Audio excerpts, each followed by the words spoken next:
اب Los Angeles میں آگ بے قابو ہو گئی ہے. کچھ مسلمانوں کو اس پر خوشی ہو رہی ہے اور کچھ انسانی جانوں کے ضیاع پر بہت غمگین دکھائی دے رہے ہیں. اس قدرتی آفت، عذاب یا آزمائش سے کچھ بڑے ظالم لوگوں کے گھر بھی جلے ہیں. اس پر کیا رد عمل دینا چاہیے؟ کہیں بھی کوئی عذاب آئے یا آگ باغ لگے یا کوئی بھی مصیبت ہو. لوط علیہ الصلوۃ والسلام کی قوم کا عمل ہمارے سامنے ہے. وہ گناہوں میں مبتلا تھی. جب ان پر عذاب کے لیے اللہ نے فرشتے بھیجے تو فرشتوں نے پہلے ابراہیم علیہ السلام کو آ کے خبر دی، ارسلنا الی قوم لوط، ہم قوم لوط کے پاس آئے ہیں اور ان کو تباہ کرنے کے لیے آئے ہیں. تو ابراہیم علیہ السلام نے اس پہ خوشی نہیں منائی تھی. قرآن کہتا ہے یجادلونا فی قوم لوط، ابراہیم علیہ السلام ہم سے جھگڑنے لگے.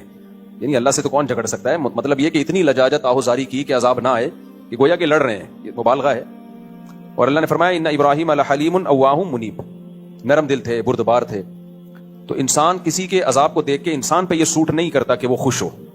ہمیں تو اللہ کے عذاب سے پناہ مانگنی چاہیے کہ اللہ نے جو کافروں کو بھی عذاب دینا ہے آخر میں ہی رکھے، دنیا میں اللہ کسی کو عذاب نہ دے. تو اس پہ خوشی نہیں بنتی جو آگ لگی ہے. یہ جب مان لیا جائے کہ وہ سارے ظالم ہی ہیں. ایسا ہوتا بھی نہیں ہے. جب کسی علاقے میں آگ لگتی ہے کچھ برے ہوتے ہیں کچھ اچھے ہوتے ہیں. البتہ اتنی بات ضرور ہے کہ یہ عبرت کی بات ضرور ہے. غزہ میں جب آگ لگی ہے، جو روزانہ آگ لگ رہی ہے، روزانہ بم برسائے جا رہے ہیں جس میں معصوم بچے جل رہے ہیں، اس آگ پہ کوئی نہیں روتا. یہاں جب آگ لگی ہے تو پورے میڈیا نے اس کو فوکس کیا ہوا ہے، کوریج. تو ہم یہ نہیں کہہ رہے کہ اس آگ کو آپ کوریج نہ دیں، اس کو بجھانے کی کوشش نہ کریں. یہ جیسے انسان ہے تو غزہ میں رہنے والے بچے عورتیں وہ بھی تو انسان ہیں. ان کے بارے میں خاموشی اختیار کر لینا، بلکہ اور اسرائیل کو اپریشیٹ کرنا، پروموٹ کرنا، اس کی مدد کرنا، تو پھر انتقام کی اللہ کی آگ بھی جوش میں آتی ہے. اور اللہ بتاتا ہے کہ تم جو کر سکتے ہو تم کرو، میں جو کر سکتا ہوں وہ میں کروں گا. وَمَكَرُوا وَمَكَرَ اللَّهُ وَاللَّهُ خَيْرُ الْمَاكِرِينَ. اللہ کہتے ہیں یہ میرے خلاف تدبیریں کرتے ہیں تو میں بھی تدبیر کرنے والا ہوں، اور میری تدبیر ان سے زیادہ پاورفل ہوتی ہے.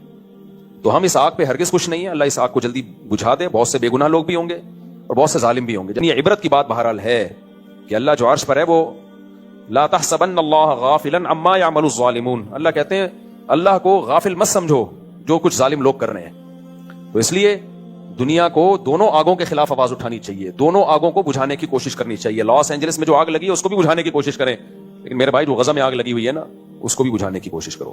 اور اس سے عبرت حاصل کرو کہ ایک آگ اللہ انسان لگاتا ہے اور کچھ آگیں اللہ بھی لگا لیتا ہے. ہم تو حیران ہو رہے ہیں امریکہ جیسے ملک میں آگ لگ کیسے گئی. یورپ، امریکہ، کینیڈا، جاپان، ان ملکوں میں گیا ہوں. آگ سے بچنے کے لیے انہوں نے اتنی تدبیریں اختیار کی ہوئی ہوتی ہیں کہ آپ کی سوچ ہے. اتنا ان کا آگ بجھانے کے ان کے جو سروسز ہیں وہ اتنی ایکٹیو ہیں کہ آپ سوچ بھی نہیں سکتے. اس کے باوجود لگ جاتی ہے. وجہ اس کی بھائی اللہ سے کوئی لڑ نہیں سکتا، اللہ سے کوئی لڑ نہیں سکتا. حادثات بہرحال ہوتے ہیں تو ہمیں ڈرنا چاہیے کہ جو اللہ ہے نا عرش پر وہ غافل نہیں ہے. تو اتنی بات ضرور ہے کہ ان بڑی طاقتوں کو ہوش کے ناخن لینا چاہیے کہ آپ غزہ پہ جس طرح سے خاموش ہو. ٹھیک ہے کچھ لوگ احتجاج، وہاں بھی امریکہ میں بھی عوام احتجاج کرتی ہے. یہ سارے امریکہ ایک جیسے نہیں ہیں. بہت سے لوگ غزہ کے حق میں آواز اٹھاتے ہیں. یو کے میں بھی، آسٹریلیا میں بھی، کینیڈا میں بھی، ہر جگہ آوازیں اٹھ رہی ہیں. لیکن وہ اتنی پاورفل آوازیں نہیں ہیں کہ اسرائیل باز آ جائے اس ظلم سے جو وہ غزہ میں کر رہا ہے. تو اس لیے یہ عبرت کا سامان ہے. تو عبرت والوں کو اس سے، اور پھر جو آگ میں جلتے ہیں تو ان کو احساس بھی ہوگا کہ آگ ہوتی کیا چیز ہے. جب تک انسان اس مصیبت میں خود نہیں مبتلا ہوتا نا، دوسرے کے غم کا احساس نہیں ہوتا. جو اللہ نے ہمیں رمضان میں روزے رکھنے کا حکم دیا اس میں بہت ساری حکمتوں میں ایک حکمت یہ بھی ہے کہ بھوکا رہ کے غریبوں کا احساس ہوتا ہے کہ بھوک کیا چیز ہوتی ہے. جن کو کھانا نہیں ملتا ان بیچاروں کی کیا کیفیت ہوتی ہے. تو اللہ کی طرف سے آزمائشیں. اللہ تعالیٰ اس آگ کو جلدی بجھائے اور اس عذاب کو جلدی ٹالے، ختم کرے. اور لوگ جتنے جو زخمی ہیں اللہ ان کو جلد سے جلد شفا دے. لیکن اللہ اس سے ان ظالموں کو سیکھنے کا موقع بھی دے، عبرت کا موقع دے کہ جنہوں نے غزہ میں آگ لگائی ہوئی ہے، یا آگ لگائی تو نہیں ہے لیکن اس آگ کو وہ پروموٹ کر رہے ہیں، اپریشیٹ کر رہے ہیں ظالموں کو، کی حوصلہ افزائی کر رہے ہیں، یا اس آگ لگانے میں ان کے شریک بن رہے ہیں.